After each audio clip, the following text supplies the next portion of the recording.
اللہ تبارک و تعالیٰ نے قرآن مجید سورۃ الحشر کے اندر ارشاد فرمایا ہے کہ یا ایھا الذین آمنوا اتقوا اللہ، اے ایمان والو اللہ سے ڈرو، وَلْتَنْظُرْ نَفْسٌ مَا قَدَّمَتْ لِغَدٍ، ہر آدمی یہ سوچ لے کہ اس نے اپنے آگے کیا بھیجا ہوا ہے، جو اس نے آخرت کے لیے جمع کرایا ہے وہ کیا ہے، یہ غور کر لے وہ۔ وَاتَّقُوا اللَّهَ، اور پھر ڈر جاؤ اللہ سے، ان اللہ خبیر بما تعملون، فرمایا تم جتنے مرضی پردے ڈالتے پھرو، تمہارے رب کو تمہارے تمام کاموں کی خبر ہے، اسے پتہ ہے تم کیا کرتے، وہ جانتا ہے۔ عزیز دوستو، بزرگوں اور بھائیوں، قرآن مجید نے دو چیزوں پر بڑا زور دیا ہے، ایک اللہ کو ماننا، اور اللہ کو ماننے کا مطلب ہے نبی پاک کو بھی ماننا، اللہ کو ماننے کا مطلب ہے کتابوں کو بھی ماننا، قرآن پاک کو بھی ماننا۔ لیکن دو باتیں آپ کو زیادہ ملیں گی، ایک ایمان، اور اس کے بعد سب سے زیادہ زور ہے ایمان بالآخرت پر، آخرت کو مانو۔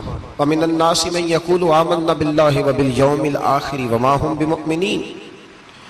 اللہ فرماتے ہیں کچھ لوگوں کا دعویٰ ہے کہ ہم اللہ اور آخرت پر ایمان رکھتے ہیں، حالانکہ وہ ایمان نہیں رکھتے، دعویٰ کرتے ہیں، نفاق کا مظاہرہ کرتے ہیں، منافقت کرتے ہیں۔ جو اللہ کو ماننے والا ہوتا ہے اس کا رنگ اور ہوتا ہے، جس کو پتہ ہوتا ہے قیامت کے دن اللہ کے حضور کھڑے ہونا ہے، اس کے اعمال یہ نہیں مانتے، کہتے ہیں ہم مانتے ہیں، پر مانتے، دعویٰ ہے کہ ہم مانتے ہیں آخرت کو بھی اور اللہ کو بھی، پر نہیں مانتے۔ قیامت قائم ہونا ضروری ہے، اگر وقوع قیامت نہ ہو تو ظالم کی تو موجیں لگ گئیں، جابر تو موج کرے گا، فاسق اور فاجر تو کہیں گے دنیا میں بھی ہم اپنے اقتدار کے زور پر جیتے رہے، آج بھی ہمیں پوچھنے والا کوئی نہیں۔ عقلاً نقلاً قیامت کا قائم ہونا ضروری ہے۔ قیامت قائم ہوگی تو مظلوم کو اس کے ظلم پر داد رسی کی جائے گی اور ظالم کو سزا ملے گی۔ ایک آدمی ساری زندگی دنیا کے اندر لوٹ مار کرتا رہا، دھوکہ فریب فراڈ کرتا رہا، اس کی راتیں شراب و کباب میں گزر گئیں، وہ مرے اور بات ختم ہو گئی، ٹھیک ہے موج کر کے چلا گیا۔ ایک آدمی ساری زندگی اس نے اللہ تبارک و تعالیٰ کی رضا کے لیے اپنی نظر کی حفاظت کی، زبان کی حفاظت کی، یہاں تک کہ دل کی بھی حفاظت کی، وہ بھی مرے تو معاملہ ختم ہو گیا۔ اس طرح تو پھر سرکش کا کچھ بنے گا ہی نہیں، نظام زندگی ساری اس کی سوچ ختم ہو کے رہ جائے گی اگر قیامت قائم نہیں ہوتی۔ قیامت کا قائم ہونا حق ہے، اس لیے قرآن مجید نے ایک جگہ پہ نہیں 20 جگہ پہ یہ بیان فرمایا ہے کہ قیامت ضرور قائم ہوگی، قیامت، اور وہ قائم ہو کر اپنے سارے لوازمات سمیت قائم ہوگی۔ میرے نبی پاک صلی اللہ علیہ وسلم نے فرمایا مظلوم کو حق ملے گا، ظالم کو سزا ملے گی۔ جابر اس دن اللہ کی بارگاہ میں رسوا کیے جائیں گے، جن پر جبر کرتے رہے انہیں اللہ کے حضور سے عطا کیا جائے گا۔ قیامت کا وقوع ہونا ضروری ہے، اور قیامت تو جب قائم ہوگی تب ہوگی۔ دنیا میں بھی ایسا ہوتا ہے، ظلم کا انجام ٹھیک نہیں ہوتا،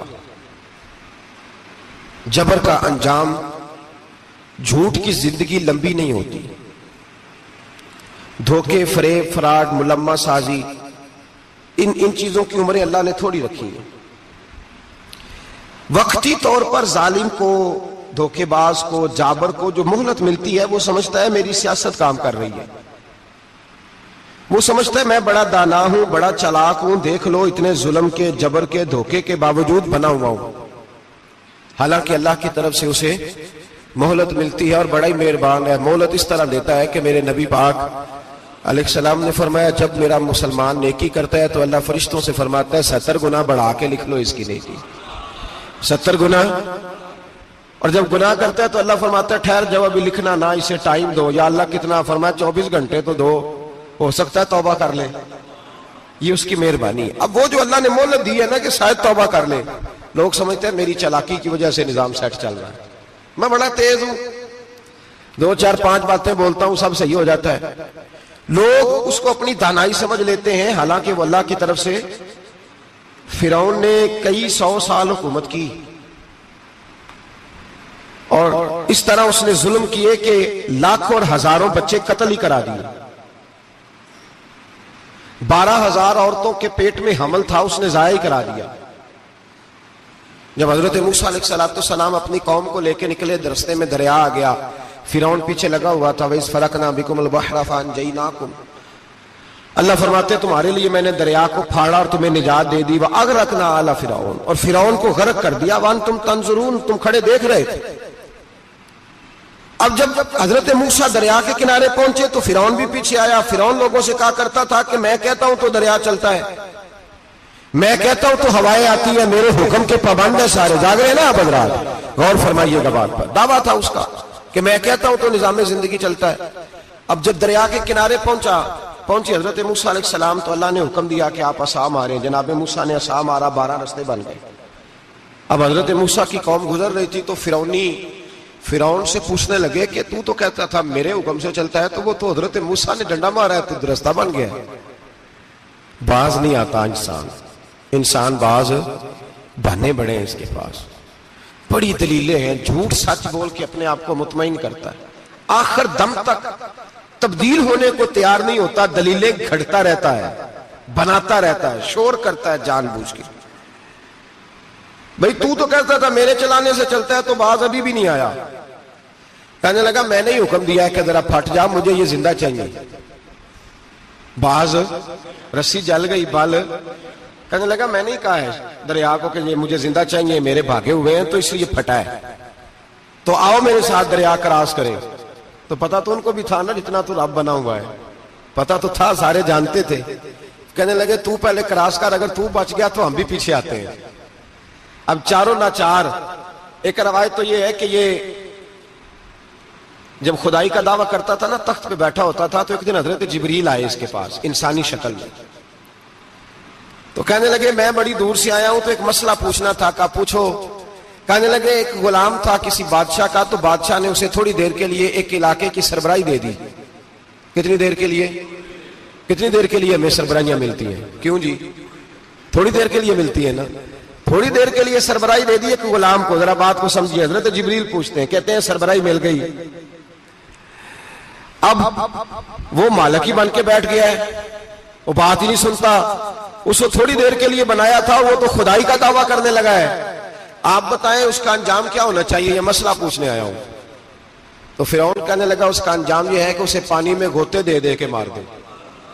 انجام کیا ہے؟ بولیے کیا انجام ہے؟ کیا انجام ہے جی؟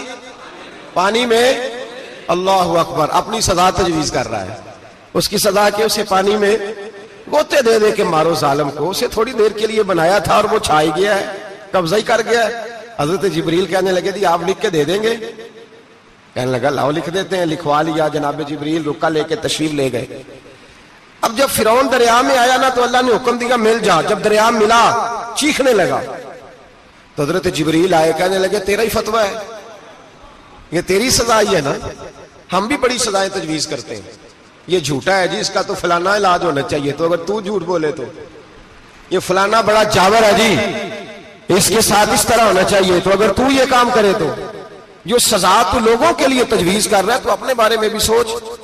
اب جب غوطے آئے نا، آخری وقت دیکھا وہ فرعون جو کہتا تھا میری مرضی سے دریا چلتا ہے، علامہ ساوی نے تفسیر ساوی میں لکھا ہے تڑپ کے رونے لگا۔ جب یہ مزاج ہے، ایک دفعہ اوپر آتا ہے آدمی جب دریا میں جاتا ہے، اوپر آیا تو چیخنے او میرے حواریو خدا کا واسطہ مجھے بچاؤ۔ کہنے لگے تو کہتا تھا میری مرضی سے چلتا ہے، بے بسی ہے، تڑپتا ہے، روتا ہے، وارث شاہ مان کری نہ وارثہ دا، رب بے وارثہ کر کے ماردہ ہی، تڑپ رہا ہے، چلا رہا ہے، کوئی مدد کو نہیں پہنچتا۔ اب جب آخری غوطہ آیا تو کہنے لگا آمنا میں رب موسیٰ و ہارون، میں موسیٰ کے رب کو بھی مان گیا، ہارون کے رب کو بھی۔ اللہ نے فرمایا نہیں، اب تیرا ماننا قابل قبول ہے، اس وقت ماننا تھا جب تجھے مہلت دی تھی، جب تو جوان تھا۔ بڑھاپا آتا ہے، بیماری آتی ہے، جوان آدمی بیماری کا شکار ہوتا ہے تو کہتا ہے یا اللہ ایک دفعہ صحیح کر دے میں ساری پڑھا کروں گا، ایک دفعہ ٹھیک کر دے میں مسجد میں رہوں گا، میں اگلے سال اعتکاف بھی کروں گا، میں ساری تراویحیں پڑھوں گا۔ تو اس وقت پڑھنی تھی جب تجھے مہلت دی تھی، اس وقت پڑھنا تھا جب اللہ نے تجھے آسانی دی، زندگی دی۔ اگلا وقت یہ حال ایک کا نہیں ہوا، نمرود کو دیکھ لیں، حضرت ابراہیم علیہ السلام کو کہتا تھا میں رب ہوں، آپ نے فرمایا رب تو وہ ہے جو زندہ کرتا اور مارتا ہے، ایک موت کا قیدی بلایا، کہنے لگا ہاں بھائی کتنے دن رہ گئے تھے پھانسی میں؟ کہنے لگا جی پرسوں ہونی تھی، کہا جا تجھے آزاد کیا، لو میں بھی زندگی دیتا ہوں۔ ایک بے گناہ آدمی کو پکڑ کے قتل کر دیا، کہتا میں بھی مارتا ہوں۔ حضرت ابراہیم علیہ السلام کہنے لگے تو بیوقوفوں جیسی دلیلیں دے رہا ہے، چل اس طرح کر، میرا رب سورج مشرق سے نکالتا ہے، تو اگر رب ہے تو مغرب سے نکال کے دکھا۔ اب دلیل کا جواب کوئی نہیں تھا تو کہنے لگا پکڑو اور آگ میں ڈال دو۔